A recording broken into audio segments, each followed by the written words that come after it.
Kukatpally minor బాలిక హత్య కేసులో అసలు నిజాలను రాబట్టేందుకు రెడీ అయ్యారు పోలీసులు. బాలుడిని ఇప్పటికే జైలుకు తరలించిన పోలీసులు 5 రోజుల కస్టడీ తీసుకునేందుకు సిద్దమయ్యారు. ప్రస్తుతం సైదాబాద్ జ్యువైనల్ హోమ్ లో ఉన్న నిందితుడి కోసం కోర్టులో పిటిషన్ దాఖలు చేశారు. అయితే బాలిక హత్యకు ముందే పేపర్ పై ప్లాన్ రాసుకున్న బాలుడు ఆ ప్లాన్ ఎక్కడ, ఎప్పుడు, ఎలా అమలు చేయాలనుకునే దానిపై క్లారిటీ తీసుకోనున్నారు. అలాగే అతడి ఇంటి పరిస్థితి ఎందుకు ఇలా తయారయ్యాడు, అలాగే బాలికను హత్య చేసే తర్వాత పరిస్థితిపై పూర్తి స్థాయిలో బాలుడి నుంచి వివరాలు రాబట్టాలని చూస్తున్నారు పోలీసులు. అలాగే బాలుడి మానసిక పరిస్థితిపై కూడా విచారించనున్నారు.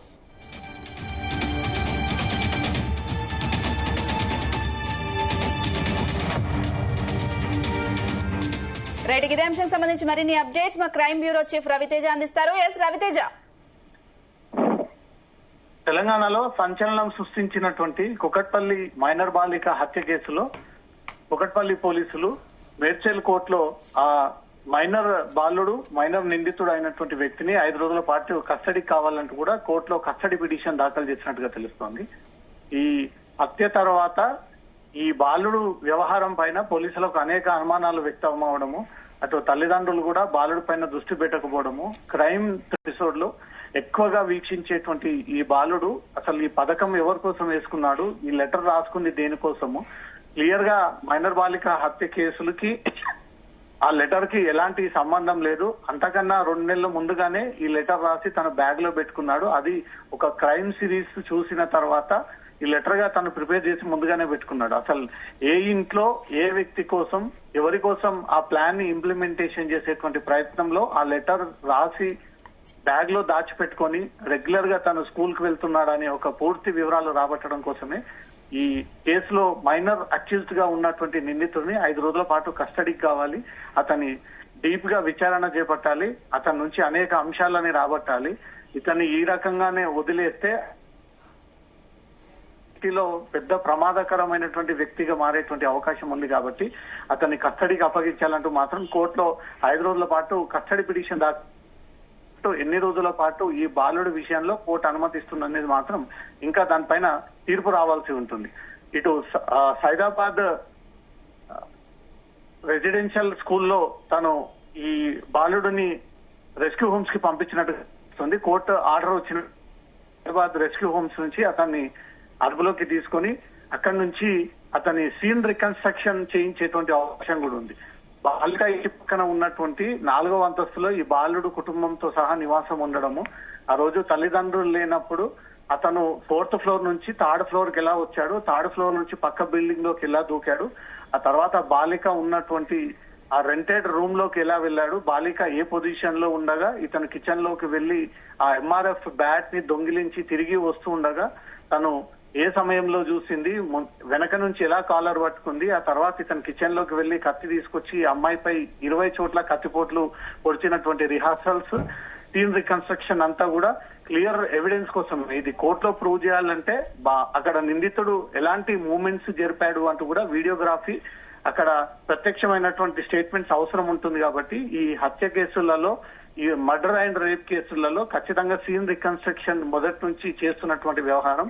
ఈ హత్య కేసులో కూడా సీన్ రికన్స్ట్రక్షన్ చేసి బాలుడు చేసిన ప్రతి మూవ్మెంట్ ని సెకండ్ టు సెకండ్ రికార్డ్ చేసుకొని అదంతా కూడా కోర్టులో ప్రొడ్యూస్ చేయడం, దాంతో పాటు ఆ బ్యాగ్ లో దొరికినటువంటి లేఖ మిషన్ డన్ అని ఒక కింద క్యాప్షన్ టైటిల్ అతను రాసుకొని ఆ లెటర్ ని బ్యాగ్ లో పెట్టుకున్నాడంటే ఆ ప్లాన్ ని ఇంప్లిమెంట్ చేసి ఉన్నాడా, చేయాల్సిన పెండింగ్ లో ఉన్నాడా అనే దాంతో కూడా క్లారిటీ తీసుకోవాలి. దాంతో గ్యాస్ సిలిండర్, గ్యాస్ కట్టర్ ఎలా లీక్ చేయాలి, ఎలా ఇంటిని తగలబెట్టేసేయాలి, ఎలా కత్తితో దాన్ని కట్ చేయాలి అంటూ కూడా ఈ అన్ని అంశాలు దాంతో లెటర్ లో రాసి పెట్టుకుని ఉన్నాడు. కాబట్టి దీనిపైన క్వశ్చన్ చేసి అతని మానసిక స్థితి ఎలా ఉంది, ఈ హోమ్స్ లో జువెనల్ హోమ్స్ లో తన ప్రవర్తన ఎలా ఉంది, ఎలా వ్యవహరిస్తా ఉన్నాడు, ఇంకా క్రిమినల్ మైండ్ తోటే ఉన్నాడా, కొంచెం తన మైనర్ బాలుడు అనే కనీసం ఇంకిత జ్ఞానం ఆ బాలుడికి ఉందా లేదా అంటూ ఆ రెస్క్యూ హోమ్స్ అధికారుల నుంచి కూడా రిపోర్ట్ తీసుకునేటువంటి అవకాశం ఉంటుంది.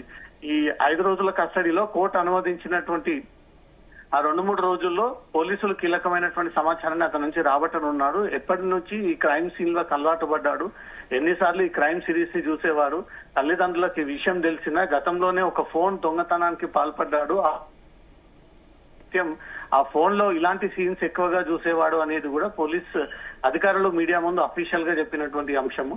ఈ దొంగిలించినటువంటి ఫోన్ పైన గతంలో కంప్లైంట్ క్రియేట్ అయిందా, కంప్లైంట్ పైన కేసు అయిందా, ఆ ఫోన్ ఇతని దగ్గర ఉన్నప్పుడు తల్లిదండ్రులు ఆ విషయాన్ని పోలీసులకు ఎందుకు తెలియజేయలేదు, ఈ వివరాలంటూ కూడా బాల్యం నుంచి సేకరించి తనలో ఒక మార్పు తీసుకొచ్చి సొసైటీలో ఇలా ఉంటే మాత్రం ఖచ్చితంగా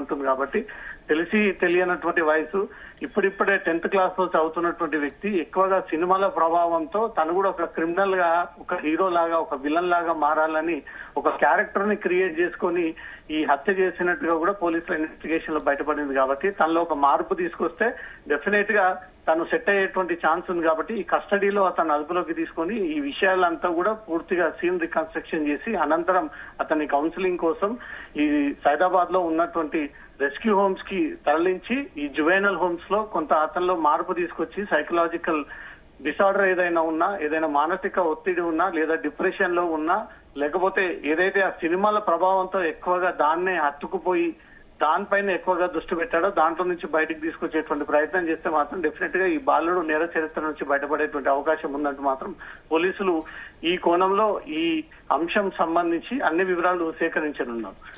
అయితే రవితేజ, అసలు పేపర్ పై రాసుకునేది ఈ హత్యకు సంబంధించిందేనా, లేదంటే ఇంకొకటి ఇలాంటి అఘాత్యానికి ఏమన్నా పాల్పడ్డా, ఆ దిశగా ఎలా విచారణ చేసే అవకాశం ఉందా? అంటే ఈ మిషన్ డన్ అనేది అసలు ఈ హత్యకు సంబంధించేనా, లేదంటే ఇంకొక దానికి సంబంధించిందా అనే అనుమానాలు అయితే బాగా వస్తున్నాయి. సహస్ర హత్య కేసుకి బాలుడు బ్యాగ్ లో దొరికినటువంటి లేఖకు ఎలాంటి సంబంధం లేదు అంటూ మాత్రం క్లియర్ గా పోలీసులు దాన్ని అయితే తేల్చి చెప్పేశారు.